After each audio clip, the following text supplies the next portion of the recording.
वादिया कश्मीर के अंदर एक और बड़ी खबर चल रही है, वो है हदबंदी। और हदबंदी को लेकर लगातार सियासत भी हो रही है। हाँ ना के बीच 11 जमातों ने कल हदबंदी के सामने अपनी पेशी दी और मेमोरेंडम भी पेश किए और साथ साथ अपनी बात भी रखी है। Bharatiya Janata party, Congress, national conference समेत छोटी बड़ी जमातों ने कल इलेक्शन कमीशन और हदबंदी कमीशन के अफराद के सामने पेश हुए और उन्हें यादाश्त सौंपी। उन यादाश्तों के अंदर बात जहां 5 अगस्त की भी लिखी गई थी, मुकम्मल रियासत के दर्जे की बहाली की भी लिखी गई थी और हदबंदी करने के हवाले से लिहाज रखना, यानी जो मौजूदा सूरत हाल है इसमें जो आबादी का तनासुब है उस पर मुकम्मल तौर पर नज़र रख के ही सीटों का तकसीम होना, उस पर लगभग सभी जमातों की तरफ से जोर दिया गया था, चाहे वो कांग्रेस हो, चाहे वो नेशनल कॉन्फ्रेंस है, चाहे वो पीपल्स कॉन्फ्रेंस है, चाहे वो अपनी पार्टी है, या भारतीय जनता पार्टी ने भी अपने तरीके से अपना मौक़िफ़ जो है वो वहाँ पर रखा है। 11 सियासी पार्टियों और 50 ग्रुपों के नुमाइंदों के साथ मुलाकात हुई है, यानी 11 सियासी जमातें हुई, उसके साथ साथ 50 के करीब और नुमाइंदे कल हदबंदी कमीशन के सामने आए हैं। नंबर 1, नंबर 2, सबकी नजरें जो थी वो पीपल्स डेमोक्रेटिक पार्टी पर थी। पीपल्स डेमोक्रेटिक पार्टी ने एहतजाजी खत रवाना किया लेकिन कमीशन के सामने हाजिर नहीं हुए। हदबंदी कमीशन की जम्मू कश्मीर में 4 रोज़ा मसरूफियात, पहले कश्मीर जोन, आज 10 इलेक्शन ऑफिसर यानी जो आज डिप्टी कमिश्नर्स है 10 डिप्टी कमिश्नर, उनके साथ भी तबादला ख्याल होगा और उसके साथ साथ आज कुछ और अफसरों के साथ भी मुलाकात का प्रोग्राम बनाया गया है, इस तरीके की खबर आ रही है। बाइकआउट करने वालों में 2 जमातें इस वक्त सामने आ रही है। एक अवामी नेशनल कॉन्फ्रेंस जो मुजफ्फर शाह साहब जिसको हेड करते हैं, और दूसरी जमात जो है वो पीपल्स डेमोक्रेटिक पार्टी है। और ये 2 जमातों को माइनस करके लगभग सभी छोटी बड़ी सियासी जमातों ने हदबंदी कमीशन के सामने अपनी अपनी बात जो है वो सामने रखी है। नंबर 1। नंबर 2, जब ये पूरा मामला चल रहा था तो एक ट्विटर ने सबका ध्यान अपनी ओर खींचा, वो है आगा सईद रुहुल्लाह मेहदी, जो साबिक तर्जुमान आला भी रहे नेशनल कॉन्फ्रेंस के और इस वक्त बागी लीडरों में भी उन्हें गिना जाता है।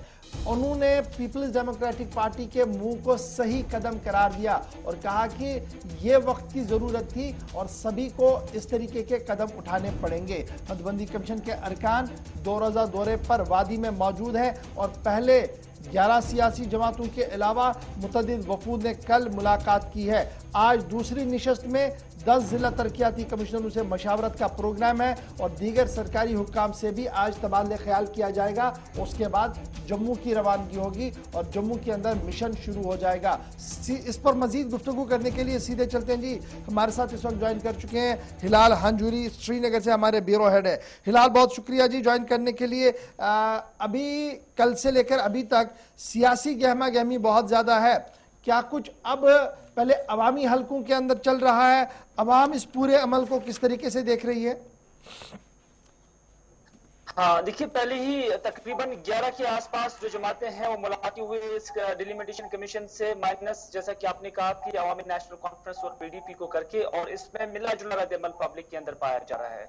कुछ लोग ये भी मानते हैं कि जो नेशनल कॉन्फ्रेंस ने ये स्टैंड लिया है तो ये बरहक था इस वजह से क्योंकि उन्होंने अपनी तजावीज जो है कमीशन के सामने रखी, क्योंकि कल उनसे ये कहा जा सकता था कि आपको हमने उस वक्त बुलाया था अपनी तजावीज देने के लिए, अपनी आरात देने के लिए, अपने खदशा दूर करने के लिए, आप अपना मेमोरेंडम भेज दीजिए, तो उस कॉन्टेक्स्ट में ये चीज ठीक है। लेकिन फर्दर लार्ज स्केल लोगों का यही मानना है कि अगर आज एक प्रोटेस्ट के तौर पर इसका बाइकआउट करते तो एक यूनानिमस आवाज जो है पीएजीडी की जो इकाइयां हैं खासतौर पर, या जो जम्मू कश्मीर की रीजनल पॉलिटिकल पार्टीज हैं, उनकी जानिब से एक जो बयानिया चला जाता या उनकी जानिब से एक मैसेज चला जाता, जिसके बाद जो बेसिक फंडामेंटल्स है उनकी डिमांड्स के, जिसमें रेस्टोरेशन ऑफ आर्टिकल 370 या स्टेटहुड की बहाली, तो उस पर कोई पेशरफ्त हो जाती। कुल मिलाकर मिला जुला रद्द-ए-अमल है, लेकिन इसमें भी कोई शक नहीं कि एक बड़ा तबका पीडीपी या अवामी नेशनल कॉन्फ्रेंस के उस स्टैंड की भी ताकीद करते हैं जिसमें उन्होंने इस कमीशन को गैर कानूनी, गैर आईनी बताकर यही कहा कि जहां साल 2024 तक पूरे मुल्क के अंदर इस पर फ्रीज है, तो वहां पर जम्मू कश्मीर के अंदर इलाही तौर पर डिलिमिटेशन करना कुछ खदशात को जन्म दे रहा है और ऐसे सवाल पैदा हो रहे हैं जो शक व शुबहात पैदा कर रही हैं, जिससे लगता है कि ये सब कुछ तय है। ठीक है जी हिलाल, बड़ा इंपॉर्टेंट ये है जी जो हम है। यादाश्तों की बात करते हैं, जो हम लगातार देख रहे हैं कि जो मेमोरेंडम्स दिए गए हैं, नेशनल कॉन्फ्रेंस ने कमीशन को जो मेमोरेंडम पेश किया उसमें कहा गया कि हदबंदी के लिए आबादी वाहिद बुनियाद होनी चाहिए और किसी तरीके की सियासत इसमें ना हो और एहतियात के साथ आगे बढ़ा जाए। ये नेशनल कॉन्फ्रेंस का क्रैक्स है उस पूरे मेमोरेंडम का, यादाश्त का। निशस्तों की तकसीम आइन के मुताबिक हो, ये जम्मू कश्मीर अपनी पार्टी के लीडर्स की तरफ से वहां पर कहा गया है।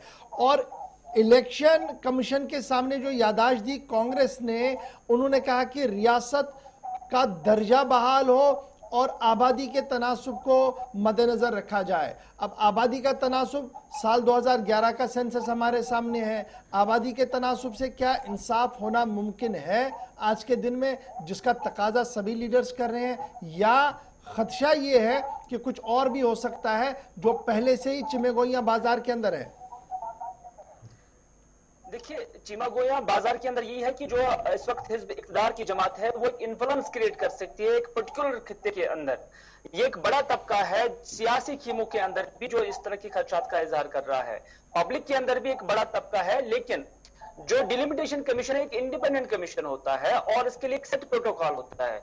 आबादी तनासुब, टोपोग्राफी, जियोग्राफी, ये सारी चीजें जहन में रखी जाती हैं और सेंसस का भी इसमें बहुत अच्छा रोल होता है। और एक पब्लिक के अंदर एक बड़ा तबका ये भी कहते हैं कि आप डिलिमिटेशन कमीशन के लिए एक बड़ा चैलेंज इस वक्त है। उनके लिए भी अब जो है उनकी जो साख वो भी स्टेक पर है, क्योंकि आप देखना होगा कि जिस डेमोक्रेसी की बात की जाती है और जिस इंडिपेंडेंसी की बात की जाती है, क्या जम्मू कश्मीर के इस डिलिमिटेशन कमीशन में भी वही चीज देखी जाएगी या यहाँ पर कोई पॉलिटिकल इन्फ्लुएंस जो है वो देखा जाएगा? सभी की नजरें अगर जिस पे मरकूज है, लेकिन जब नेशनल कॉन्फ्रेंस का हम जिक्र करते हैं तो आपको याद होगा कि नेशनल कॉन्फ्रेंस को एसोसिएट मेंबर्स के लिए ऑफर मिला था, क्योंकि उनकी जानब से 3 एमपीज इस वक्त एग्जिस्टिंग है। लेकिन उस वक्त उन्होंने ये कहकर इनकार किया था कि ये कमीशन का जो क्याम है ये इलीगल है, अनकॉन्स्टिट्यूशनल है, इस वजह से क्योंकि वो 370 की मनसूखी के उस प्रोग्राम को ही नहीं मानते हैं और उसके साथ रीऑर्गेनाइजेशन एक्ट को ही नहीं मानते हैं। तो आज जब ये चीजें होती हैं तो हम भी अपने नेशनल कॉन्फ्रेंस के लीडरान से ये पूछते हैं कि इस डिलिमिटेशन जिसका आप इनकार करते हैं, या पीडीपी के लोगों से पूछते हैं कि जिसका आप इनकार करते हैं, अगर इसी के तहत सीटें बढ़ती हैं तो पर क्या वहां आपके कैंडिडेट्स होंगे? कहीं वो उस वक्त वायलेशन तो नहीं होगी? आज अगर आप ये वायलेशन, तो कल भी एक वायलेशन हो सकती है, जो सीटें क्रिएट हो सकती हैं, जो इलेक्शन हो सकते हैं। अगर वहां पर खड़ा होना जायज नहीं है तो आज यहां पर खड़ा होना कैसे जायज बन गया? फिलहाल ये तो कल की बात थी, मुलाकातें हुई साउथ से नॉर्थ कश्मीर तक जो वफूद थे वो मुलाकात हुए। आज दिन भर क्या कुछ प्लान है? कमीशन क्या जम्मू के लिए अब तैयारी कर रहा है या फिर कुछ और वफूद से भी साउथ टू सेंट्रल कश्मीर मुलाकातें होंगी आज दिन भर?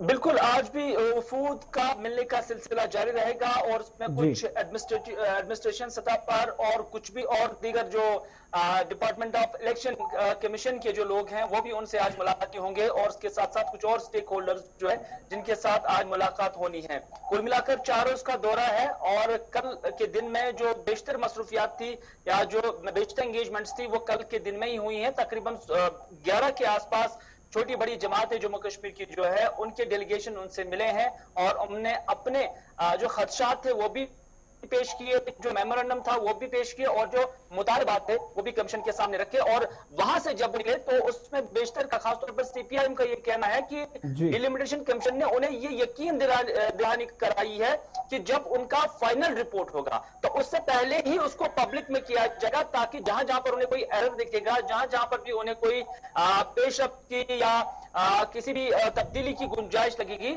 तो उसको फाइनल करने से पहले उसे पब्लिक डोमेन में डाला जाएगा, ताकि उसकी रिकरेक्शन हो जाए और लोगों के अंदर जो खदशात है उनको दूर किया जा सके। बहुत शुक्रिया जी। यानी कुल मिलाकर हदबंदी कमीशन की जम्मू कश्मीर में 4 रोजा मसरूफियात हो रही हैं जी। 7 जुलाई यानी आज के दिन कश्मीर डिवीजन के 10 डिप्टी कमिश्नरों के साथ तबादले ख्याल होगा।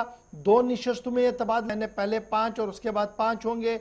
8 और 9 जुलाई को जम्मू सूबे के 10 डिप्टी कमिश्नरों के अलावा मुख्तलिफ सियासी रहनुमाओं के साथ भी मुलाकात होगी। इस तरीके से वाइंड अप होगा जी उनका 4 दिन का दौरा, और उसके बाद दिल्ली के अंदर दोबारा मिशन शुरू होगा। एक कंपाइल रिपोर्ट की जाएगी, उस रिपोर्ट को माना जा रहा है कि मंजर-ए-आम पर रखा जाएगा और उसके साथ साथ वजारत दाखिला को भी वो सौंपा जाएगा। तो इस तरीके से डिलिमिटेशन का काम जो है वो चल रहा है। हाँ ना के बीच पार्टियां गई, यादाश्त भी पेश किया, माइनस कीजिए अवामी नेशनल कॉन्फ्रेंस और पीपल्स डेमोक्रेटिक पार्टी को।